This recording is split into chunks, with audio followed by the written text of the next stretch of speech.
since you're going to be drawing on top of this,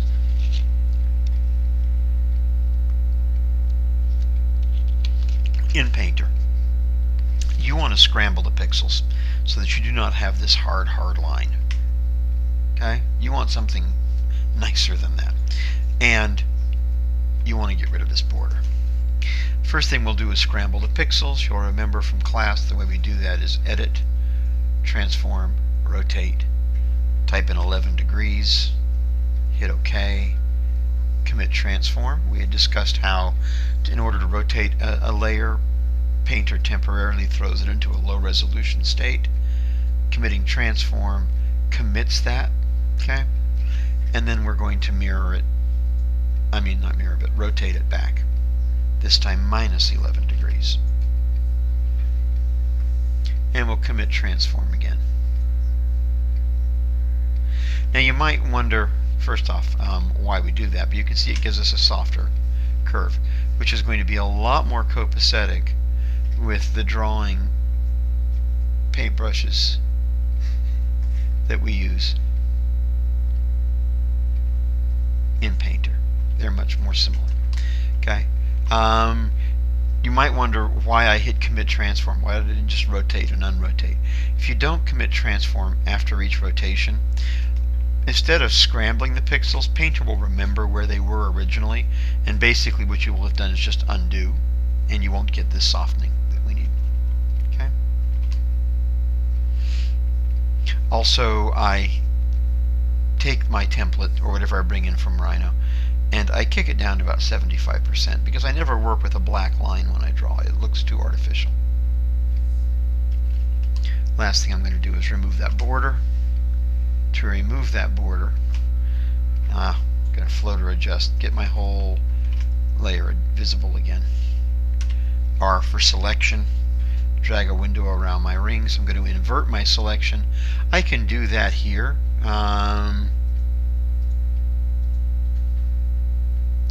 Right here, select. Invert selection, I can do that, but I'm going to use Control I. By the way, here they are Control A for select all, Control D for deselect, select none, Control I is the invert selection.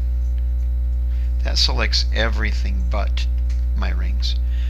Control X to clear the canvas. And then I'll go ahead and move this back to where I had it.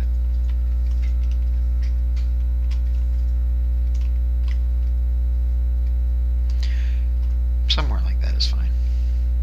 I want to put it in the center. You'll never get it exactly right because we're at 500%. Okay?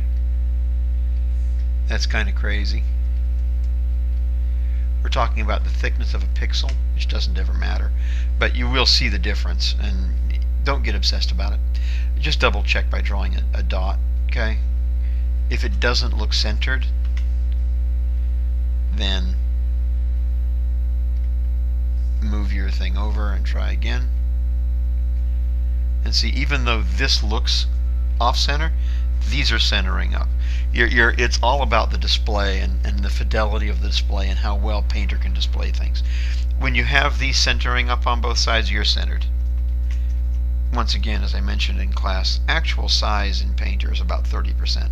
Okay?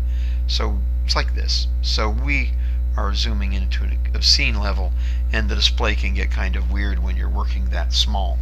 You will note that many programs that I exposed you to over your 2 years at FIT are going to not be familiar with working as small as we work.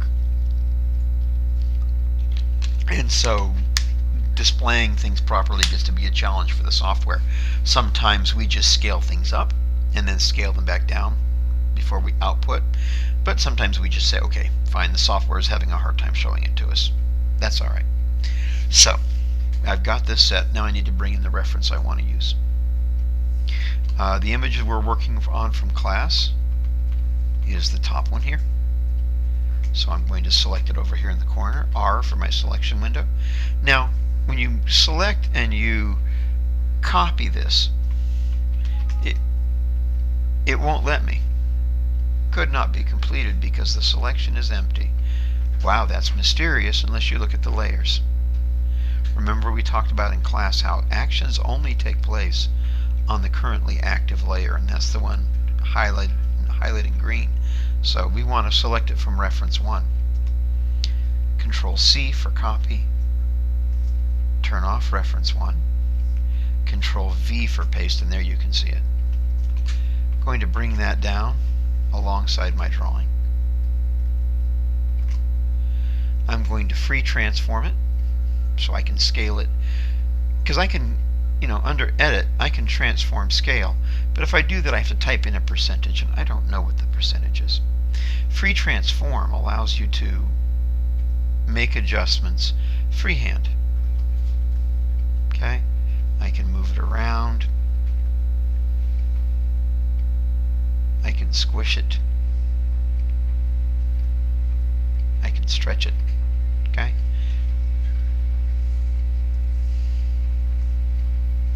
but what we want to do is we want to transform scale it visually by eye, but we want it to be uniform, and to do that we're going to grab one of the corners and we're going to hold the shift key down.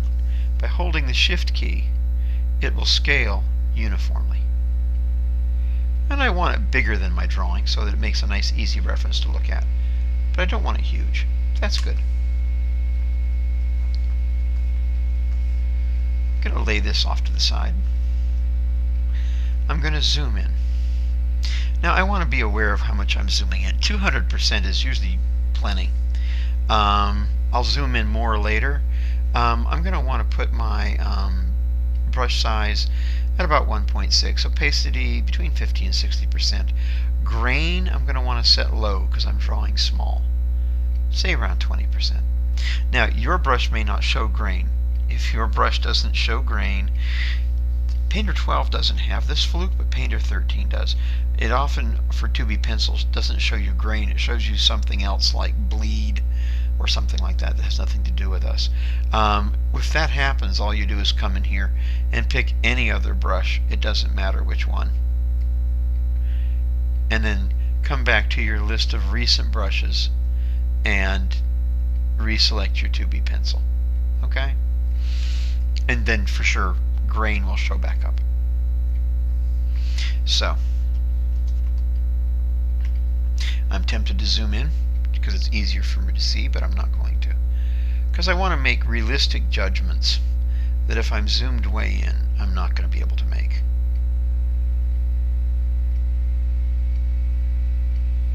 Bring out the thickness of these prongs a little bit.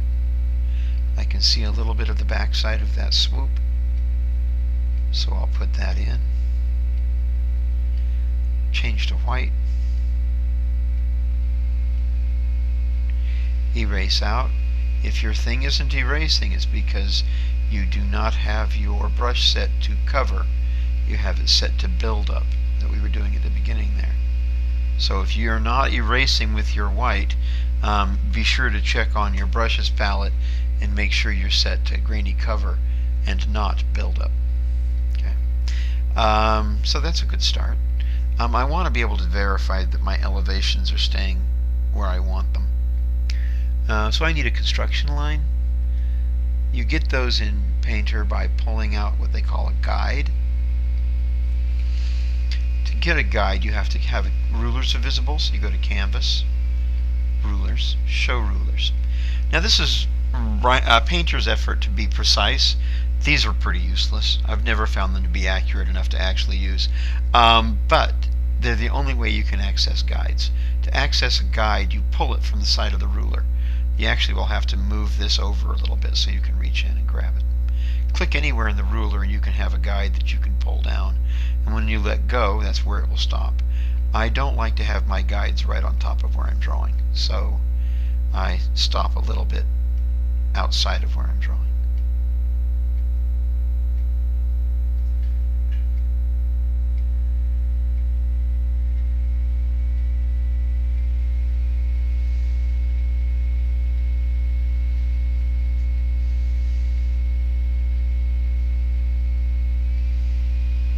I don't want to get too fussy, and I was just getting too fussy right there. I want to draw the basics of the pattern first, the overall proportion. this comes and meets halfway. My template has those halfway lines, thankfully, so I will use them.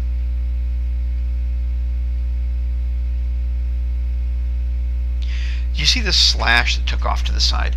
That's an artifact. It happens with Wacom tablets. It happens on my machine at home, frankly, more than it does at FIT, because I have two sets of Wacom drivers on here. I have the drivers for my Wacom tablet and the drivers for my Cintiq, and there's a conflict sometimes. Before that happens, just undo until you get rid of it. It usually happens when you tilt your brush too much, but sometimes it just happens because Painter's in the mood, or Wacom is in the mood. One of them's in a mood.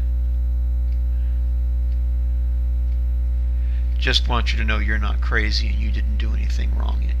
It is a bug or a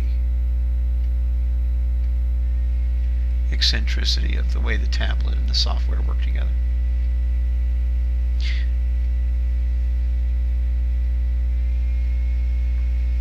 Okay. This is in 2 levels, so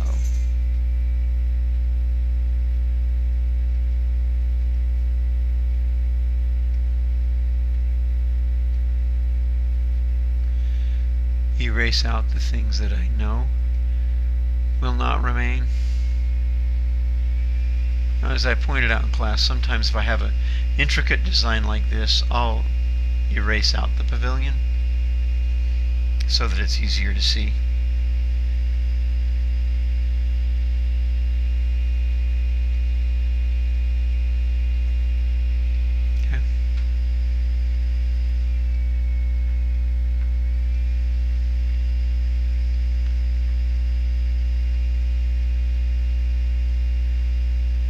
Yes, it is a computer, so it does make things easier, but some things are just drawing skill.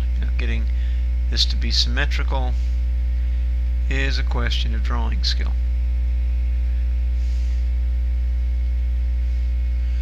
Knowing what is going to happen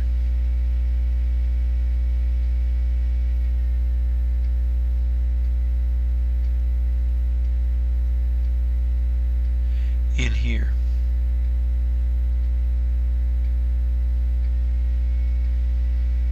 is once again drawing skill. I can draw the outline of it, but I have a couple of things to deal with. I have the way that this shank is biting into it from my maquette. I have to take that into account to some degree, or at least be aware of it so that if I'm lying, I know I'm lying. It's okay to lie, but know when you're lying. Know when you're showing something to a client that you're not really sure of. I can see that the thickness of this wire gets much thinner looking as it goes around, but that's a round wire, so it doesn't ever actually get thinner. Okay? It looks like it's getting thinner, but it isn't. What you can't see is you can't see that there's a thickness here, because the flat maquette is not in there. But in real life, this wire would actually be visible partly behind this wire. So I'll draw that thickness in. And then I'll draw the other half of that thickness as I see it here.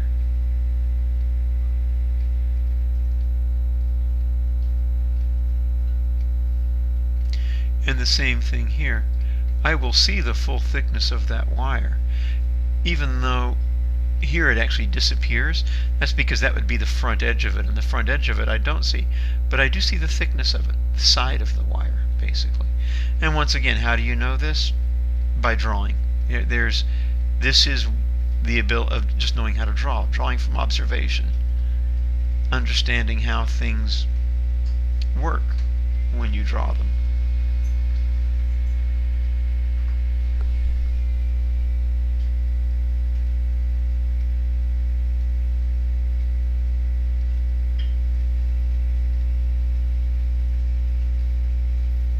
Okay, so that's pretty good.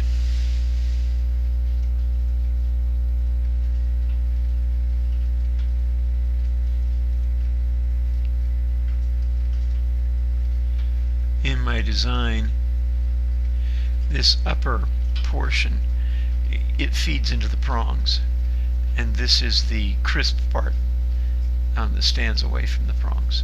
I'm going to actually move this guide up and out of my way for a minute so I can see. Every time you move, that's anytime you change tools, you've got to go back to B to get your brush back.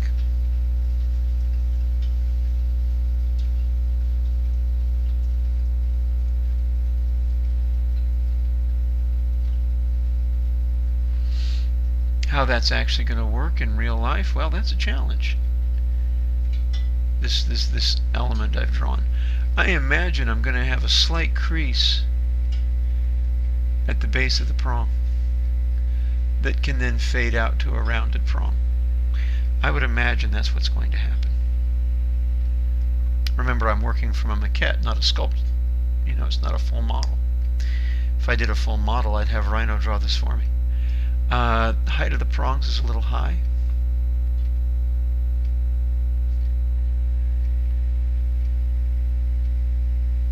So I'll take those down a little bit.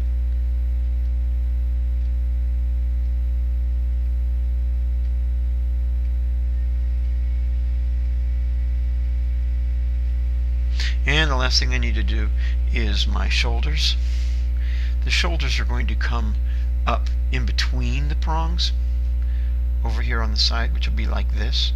I see the prong, the shoulder coming up. It could attach here, but this is going to be a lot of detail coming in to meet with that shoulder, and that's going to be weird.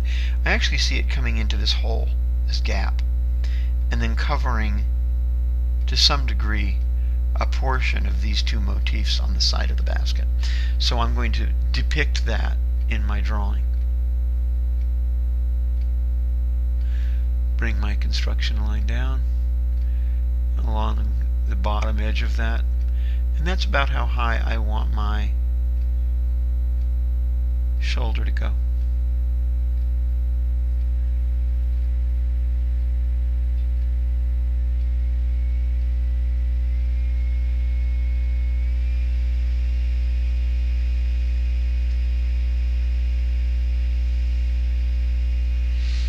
You'll notice these are getting to be tiny, tiny details, hard to even do on a computer. If you wish to, class, you can scale everything up 200%, and then when you're through drawing, scale it down 50%. I don't do that, because you'd have to scale up your brush sizes as well. Otherwise, when you try and print it out, when you scale it back down, your lines will look like, hairs. They'll just disappear in the print. So it's best to stay actual size. But if you get really confused about something, you can do that. What I do instead is I zoom in. And I know it's going to look bad. It's going to look pixelated, because at a certain point, we are at 300 ppi. At a certain point of zooming in, I'm going to see the pixels. And I'm at that point now, but I don't mind pixels. I know that when I zoom back out, I won't see pixels. Don't get crazy like I just did and start refining and refining and refining. Don't do it. You refine part of the drawing, you have to refine all of the drawing. You're only zooming in so you can see better, not so you can draw better.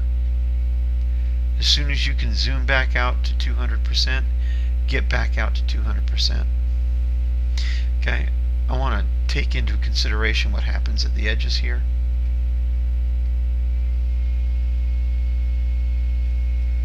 This actually swoops in, and then I see that as being crisp. Okay, and then this is definitely going to interrupt my pattern somehow. That's all I can do with mirror painting, so I'm going to turn mirror painting off. Hit that doorbell looking switch and come back to my paintbrush. In my drawing reference, you'll notice that okay, fun times. I just made a mistake you can all witness. Isn't this great? Did you get to witness me making a mistake? In class, I fussed and fussed and fussed about making sure you were drawing on the right layer.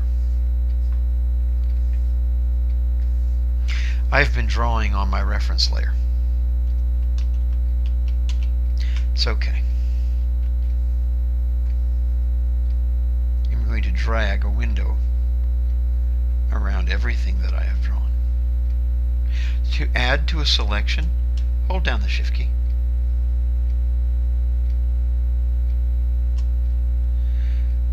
I'm going to Control X. And then I'm going to Control V. So now it's back, but it's on its own layer. This was supposed to be the drawing layer. I'll right click on the drawing layer, delete it, and rename this layer to drawing there. Not a bad mistake. What I was trying to do when I discovered my error is I wanted to bring this down. Now you see there's still bits and pieces of the old drawing there. I don't want anything on there that's not what I mean, so I'm going to drag a window around this, Control I, Control X to clear the canvas, or the remainder of the layer. Okay, there I am. I just wanted to bring it down so that I could see more easily what I'm trying to do.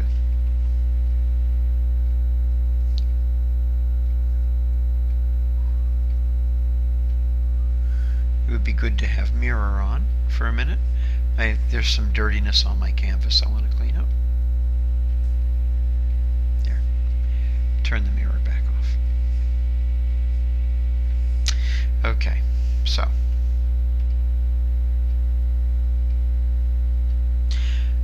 I know that this is going to drop down to about 9/10 of a millimeter. This is at a millimeter now, so it's going to come down to somewhere in there. So I'm going to bring that in.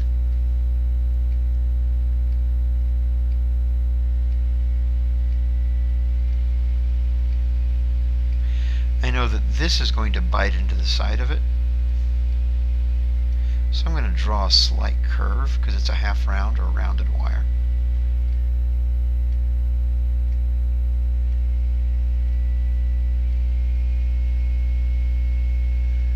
Then I'll erase this out. I know that this is going to continue that very same elevation, so I'll allow it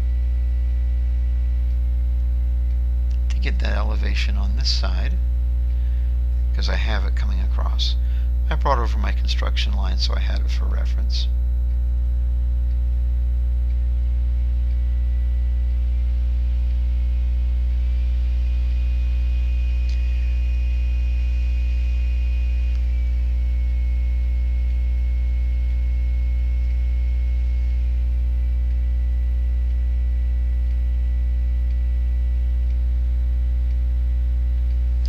This is going to remain because this basket does extend out from the shank. This is going to be weird in real life. How this bites in partially, it may not be very happy, and my jeweler may have to come up with a different solution. But I'm not going to worry about that. This is a sketch. Mirror drawing back on. Mirror painting, just so that I can finish my shank up.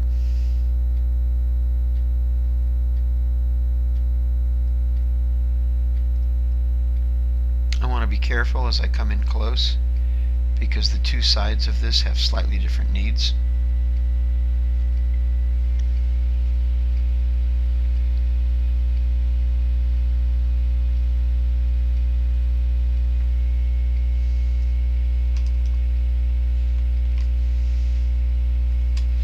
There, that's done.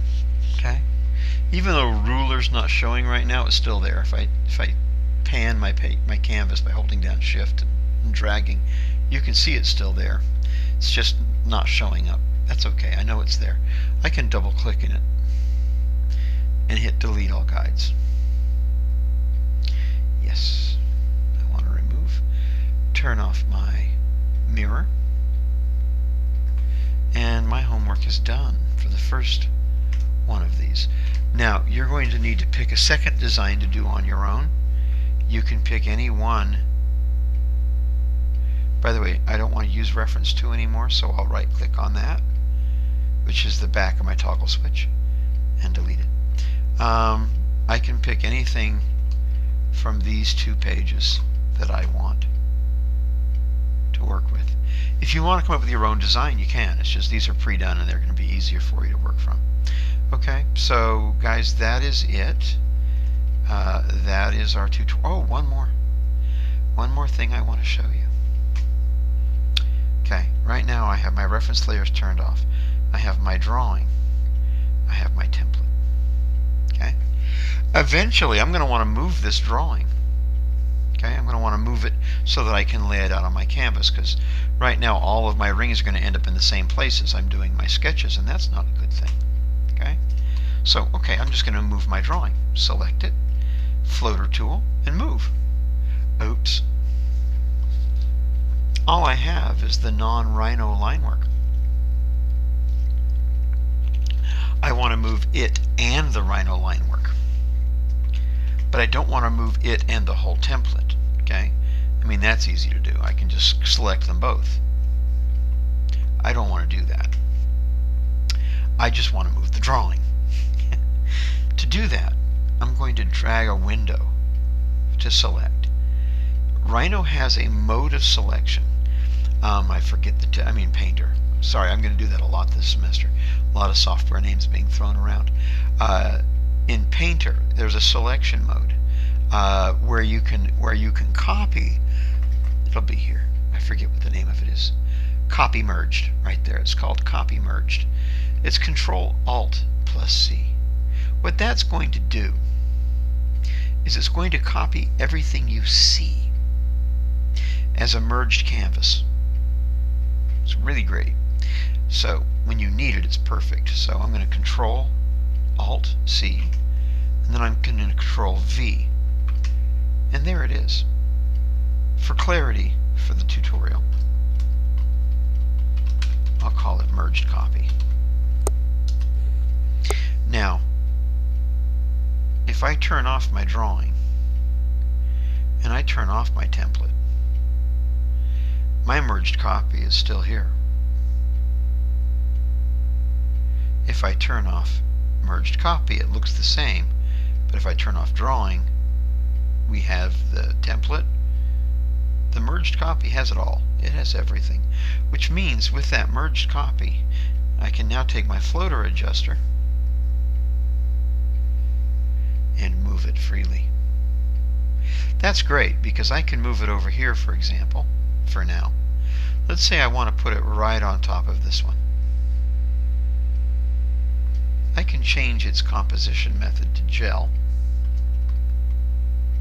Zoom in a little bit, and then move it until it's on top. Now, by the way, you can move by using your stylus, but once you have the movement begun, you can also just lift your stylus up, and you can use the arrow keys on your keyboard for easy, fine adjustments. Okay? Now, if I take that back to default,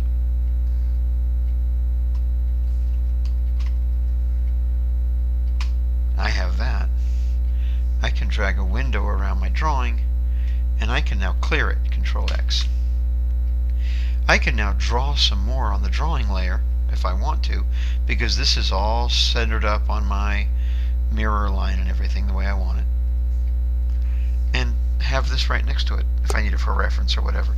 And then I could move them together. Okay?